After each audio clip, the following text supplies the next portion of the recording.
Vadakara വില്യാപ്പിള്ളിയിൽ road നിർമ്മാണത്തിനിടെ നിർമ്മിച്ച കലുങ്കിൽ വീണ് കാൽനട യാത്രക്കാരൻ മരിച്ചു. നാട്ടുകാരനായ ഏലത്ത് മൂസയാണ് മരിച്ചത്. 55 വയസ്സായിരുന്നു. അമരാവതിയിലെ ജയ കേരള കലാവേദിക്ക് സമീപത്താണ് അപകടമുണ്ടായത്. പ്രവൃത്തി നടക്കുന്ന കലുങ്കിൽ വീണ നിലയിൽ കാണപ്പെടുകയായിരുന്നു. ആശുപത്രിയിൽ എത്തിച്ചെങ്കിലും ജീവൻ രക്ഷിക്കാനായില്ല. പ്രതീക്ഷ എന്ന് വെച്ചാൽ ജനങ്ങൾക്ക് പോകാനുള്ള തീരെ ഒരു ഗവനിച്ചില്ലാത്തുള്ള ഏതെങ്കിലും ഒരാൾക്ക് കടന്നു പോകാനുള്ള ഒരു വഴി വെച്ചിട്ടുണ്ടെങ്കിൽ ജനങ്ങൾക്ക് പുറത്തതിന് പ്രത്യേകം ഇത് വാഹനം കടന്നു പോകാനുള്ള സൗകര്യം ഉണ്ട്, അത് ശരി ഉണ്ടാക്കി പോകണം. എന്നിരുന്നാൽ അതിൻ്റെ ഇടയ്ക്ക് കൂടി ജനങ്ങൾ പോകുന്നതിനുള്ള ചെറിയൊരു ഗ്യാപ്പ് വേണ്ട, അതിനുണ്ടായിട്ടില്ല. ആയിരക്കണക്കിൽ കുട്ടികളിവിടെ പഠിക്കുന്നുണ്ട്. VHS ഹൈസ്കൂൾ VHS എല്ലാം ഉള്ള സ്ഥലമാണ് ഇവിടെ.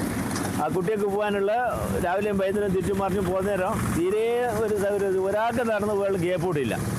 ഇനി ഉണ്ടെങ്കിൽ തന്നെയും അതിനുള്ള അങ്ങേപ്പുറം കുഴിയുണ്ട്, കുഴി അടക്കുവാനുള്ള സംഗതി പോലും വെച്ചിട്ടില്ല. എങ്ങനെ മോളിൽ കൂടി പറക്കാനാവില്ലല്ലോ, ഈ സൈഡിൽ കൂടി തന്നെ പോകണ്ടേ. പല പ്രാവശ്യവും ഞങ്ങളാണ് ഇവിടെ നിയന്ത്രിച്ചത്, ട്രാഫിക് നിയന്ത്രണം. എന്താ വെച്ചാൽ ഒരു വാഹനം കടന്നു പോകുമ്പോൾ മറ്റുള്ള വാഹനങ്ങൾ ചിലപ്പോൾ ഇടച്ച് കാറ്റിയിട്ടെല്ലാം ഒരു 2-3000 കുട്ടികൾ പഠിക്കുന്ന വിദ്യാലയമാണ് ഇവിടെ. ആ അവസ്ഥ പരിഹരിക്കാൻ വേണ്ടിയിട്ടുള്ള അധികൃതർ തയ്യാറാകണം.